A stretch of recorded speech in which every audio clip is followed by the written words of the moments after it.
are back. It is just as hot as when we left, unfortunately. So it's been 2 weeks since we left. No, it's been 1 week since we left. A full week, right? Yeah, okay, so a full week has gone by. And we are kind of retracing our footsteps. This is the very first place we went up to do some glassing when we were here last, and that's what we're going to do this evening. And so if you can see it, we're going up that big ridge up there. It's not a fun hike, so we're giving ourselves plenty of time this afternoon. But from up there, we'll be able to see 5-6 miles, something crazy. And we'll just take it easy this afternoon and let that determine what the game plan is for tomorrow. But we've got all day Sunday, tomorrow, all day Monday to scout. So we're going to try to cover ground, and then opening day is Tuesday morning. So try to be on a big old bull when the sun comes up. Fingers crossed. After yesterday's brutal and miserably hot hike up, we're going to take it easy this morning. And by we, I really mean me, because I'm just going to have my coffee in this hot truck while Kyle stands out there in the cold and glasses the side of this mountain with his spotting scope. Earlier today, we rode to a different unit that a very authentic Wyoming cowboy had told us about. But this evening, we decided to just ride back to the unit we've been hanging our hat on. We're going to do a pretty decent hike up to a really awesome glassing spot that our friend from archery season told us about. Hey, Troy! And we should be able to see for miles from here. So we still got probably 20 minutes at least. Yeah, at least 20, probably 25 minutes before it's dark. But there's an opening in just a crazy amount of north-facing timber that's about 3.25 miles from where we're standing. The very moment that I put the spotting scope on it, we could see elk, and it was maybe 2-3 probably at first, and it's up to at least 13 elk feeding in that opening. Right now I can actually, you know what, I think it's more than that now. I can see 1, 2, 3, 4, 5, 6. Get it stable again. 7, 8, 9, 10, 11, 12, 13, 14, 15, 16, 17, 18. So it looks like there may be about 20 elk in that opening now, and that is great news. We've still got a whole day to scout. So we will probably be picking up shop and moving over there and trying to figure out the best way to get there, and probably put a track down tomorrow so that we can walk in the dark, be there before the sun comes up, ready on opening morning. I have a feeling we won't be alone, because that entire area over there is where the vast majority of the hunting pressure is. So who knows who else can see those elk right now. Somebody might be looking at them just like we are, but super exciting. I mean, they are just beautiful out there. They're so big, it is just ridiculous. But we haven't seen anything in this area where we actually came to glass, so it's a good thing we looked over there.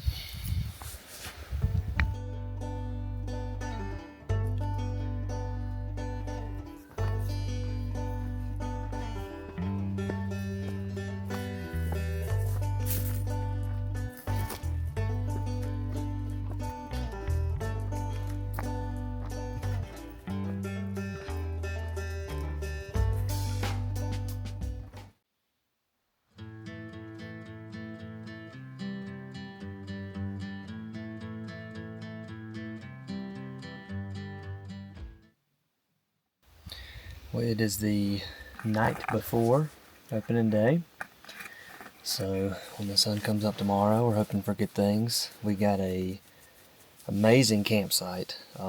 We relocated this morning to get close to the 18 or so elk that we saw yesterday afternoon.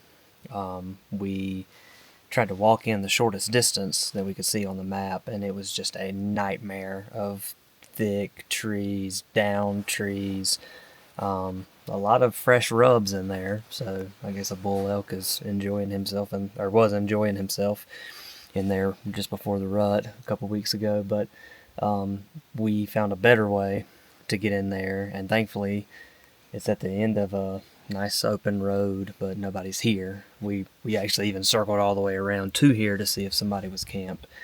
Thankfully they were not. So we're gonna eat some dinner, get some sleep. It's probably gonna be 27, 28 degrees again tomorrow morning, and we'll see what happens. So it'll be a lot more noise in the woods. I'm assuming there'll be some gunshots, and hopefully one of them will be ours. So fingers crossed as always.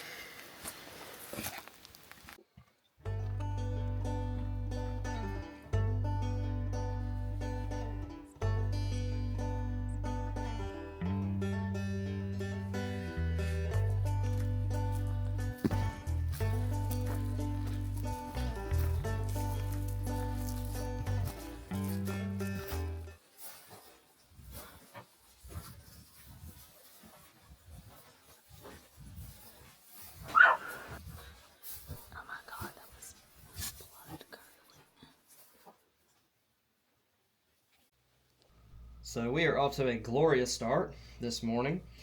We came up into the meadow with the thermals coming down the mountain in our face, just like we needed them. And before we can even get to where we can see into the meadow, there is a cow elk alarm barking, which is like the worst sound on the planet to hear as an elk hunter. And we can't really figure out how or why, but I pick up my optics just in time to see 2 or 3 of them running away.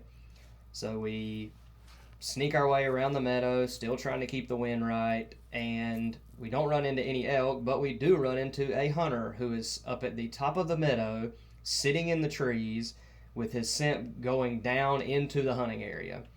So we backed out. We went to some openings that were close by in the direction that the elk went, and we run into the same guy, and now he's on his horse, Biscuit. We didn't tell him that he ruined not only his hunt, but ours as well, but we were definitely thinking it. After that, Joker and his horse named Biscuit ruined our morning, we went back to camp to lick our wounds and come up with something else to do for the afternoon hunt. We decided we would try to make a mid-morning play across the road from our camp. Ran into another hunter who was on an e-bike, which are not allowed on non-motorized trails, which he was on. And that evening we went to the same spot. We had confidence. We knew all it was going to take was one elk. We had seen a lot of them, and there was a hunter there then as well. So it was anywhere you went. We saw trucks parked at spots that we had scouted for archery season and stuff that we thought no one would go to, and there were multiple trucks there. And so just anywhere you could think to hunt, somebody was there.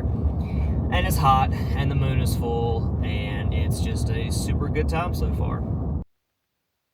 Well, it is morning 2 of rifle season, and even though we have seen hunter after hunter after hunter, we are going to give that meadow another shot this morning, get in there in the dark, and hope that the elk are still fond of this area. Bad news, y'all.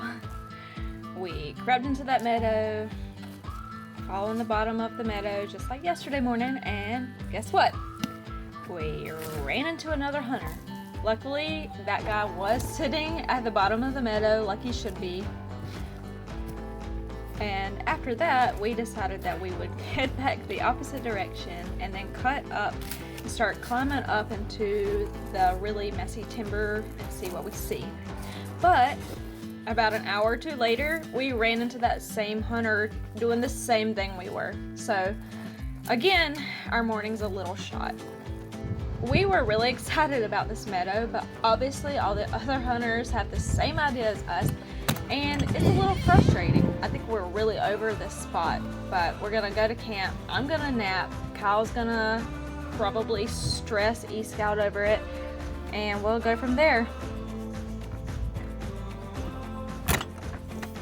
So while Caroline napped, I e-scouted my brain into a pretzel, and once she got up, we talked about it, and even though we had some other options, we thought that this one was still the best one. We had only seen a few elk run away on opening day. We had seen 18 a couple of evenings before that, and there was a cold front moving in that we were hoping would get the elk on their feet early. Shh, wait for the bull. It's a bull. It's a whole herd.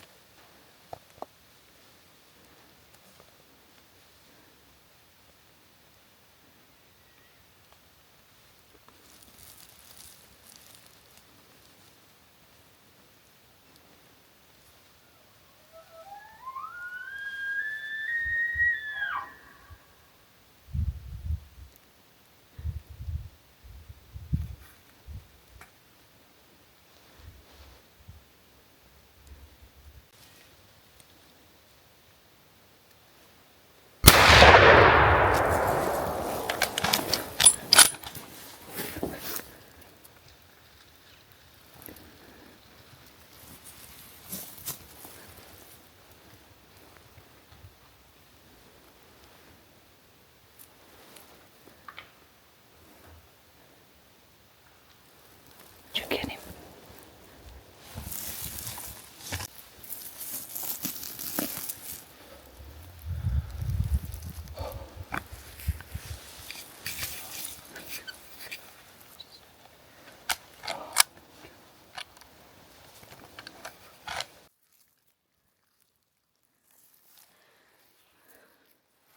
Unfortunately, the bull ran off, and after we give it a little while, we decided to start looking for a blood trail.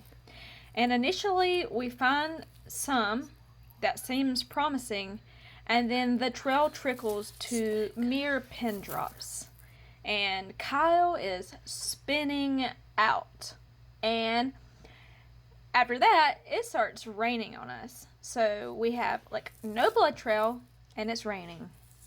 After a little while, we decide to start doing circles in the general area until we find him. And luckily, we find him on the very first loop.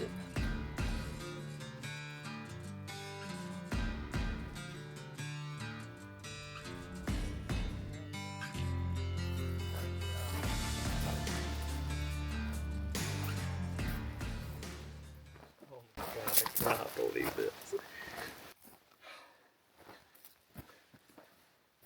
He is huge. I mean, body-wise, he's huge. He's so beautiful. We got it done, babe.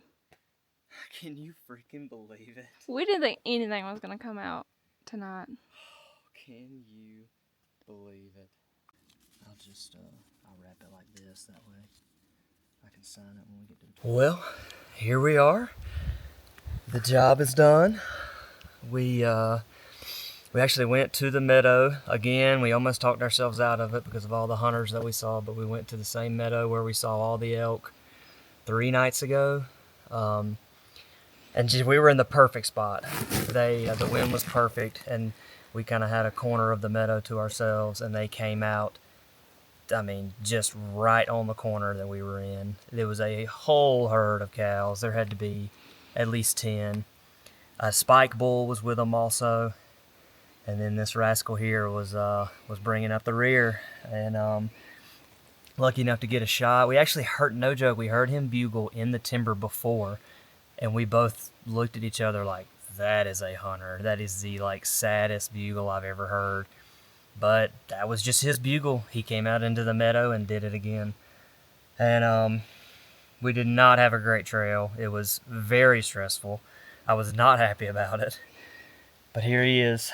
And we have got a long, long night ahead of us. So, time to get to work. Alright, it's 8:15. We're about to see how fast the two of us can clean this joker.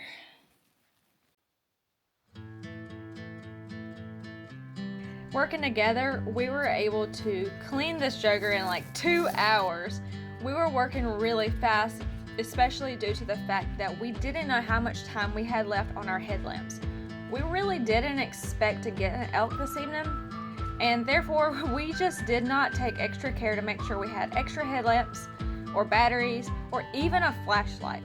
So we cleaned this thing in the dark with our waning headlamps. I think mine did die eventually, and we were a little extra spooked because, you know, it's late, it's dark, there are bears in these woods, there are wolves, coyotes, what have you, and we really just want to get this meat away from this carcass as quickly as possible.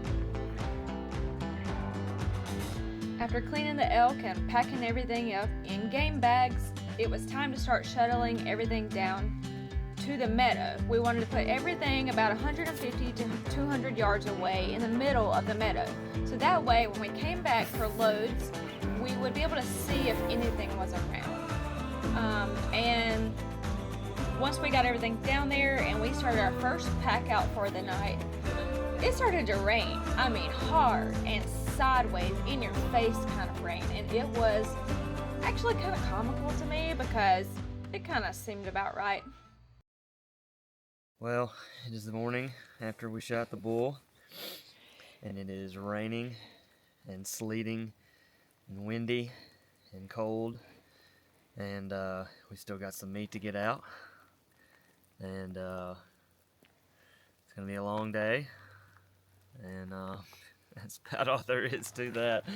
Just to kind of get in our headspace right now, we moved the truck like 100 yards closer to where we're going to be coming out of the woods, because that is like 100 yards times however many trips it's going to be that we're going to save carrying these super heavy packs. So that's where we're at.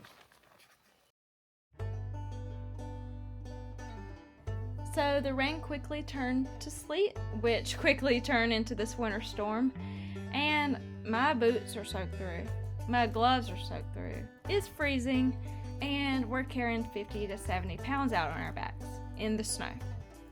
After it's been so hot all week that we actually had to leave the unit one day, drive an hour, and find some summer clothes to hunt in. And now here we are, packing this elk out in the snow.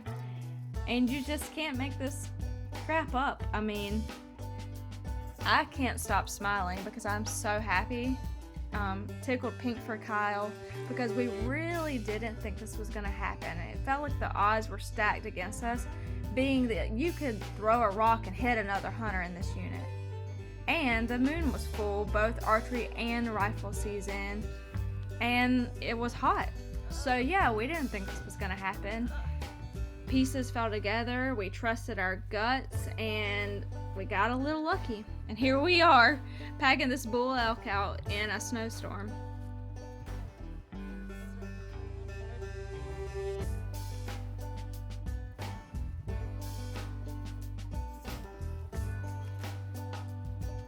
This is what our current situation is.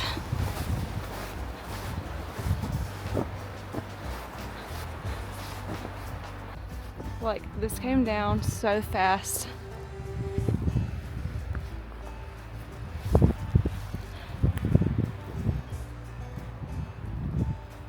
And it's only getting worse.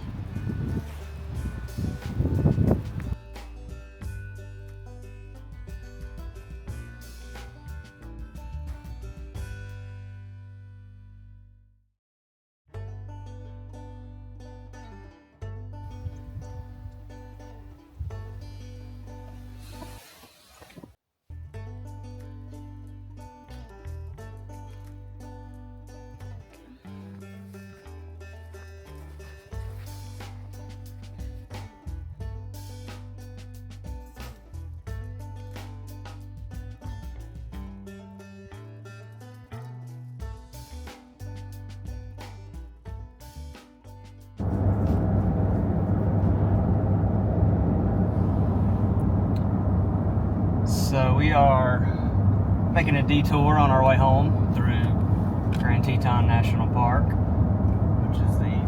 which is always beautiful, always a treat. And yeah, it's been a good little break being out of the woods. We celebrated the hunt at a brewery last night, and got some good sleep last night. Waking up at not freezing or below freezing temperatures this morning was kind of nice. But overall, the hunt, both the archery and the rifle season, were more than we really could have asked for a general tag, to where people can kind of go to one of any, well, I mean, they can go to any combination of 30 different units. A lot of people are going to go to the one that we were in because just like us as a non-resident, you don't need a guide in that area like you do the wilderness areas. And so that's one of the reasons we were there. But we were really fortunate. I think we were able to experience a lot of things that folks don't experience on limited draw units, much less, you know, general units and that type of hunt. And feels good to be done, and it's gonna be a memory that is gonna last forever. That's for sure.